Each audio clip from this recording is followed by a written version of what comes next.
ब्रह्ममुरारिसुरार्चितलिङ्गं निर्मलभाषितशोभितलिङ्गम्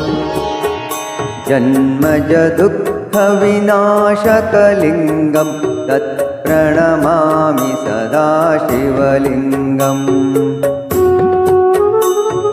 देवमुनिप्रवरार्चितलिङ्गं कामदहं करुणाकरलिङ्गम्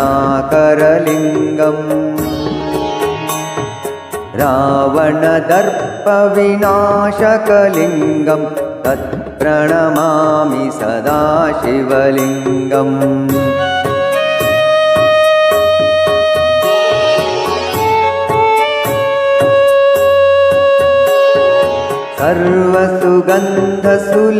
सर्वसुगन्धसुलेपितलिङ्गं बुद्धिविवर्धनकारणलिङ्गं सिद्धसुरासुरवन्दितलिङ्गं तत्प्रणमामि सदा शिवलिङ्गं कनकमहामणिभूषितलिङ्गं फणिपतिवेष्टितशोभितलिङ्गम्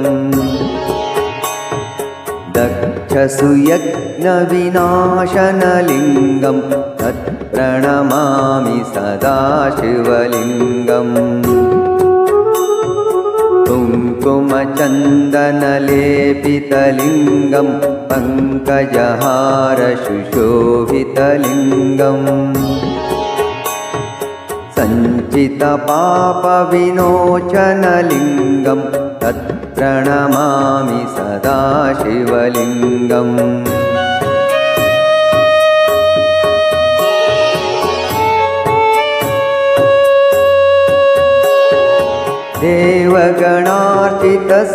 देवगणार्चितसेवितलिङ्गं भावैर्भक्तिभिरेव च लिङ्गं दिनकरकोटिप्रभाकरलिङ्गं तत्प्रणमामि सदा शिवलिङ्गम् अष्टदलोपरिवेष्टितलिङ्गं सर्वसमुद्भवकारणलिङ्गम् अष्टदरिद्रविनाशनलिङ्गं तत्प्रणमामि सदा शिवलिङ्गम् सुरगुरुसुरवरपूजितलिङ्गं सुरवनपुष्पसदार्चितलिङ्गम् परं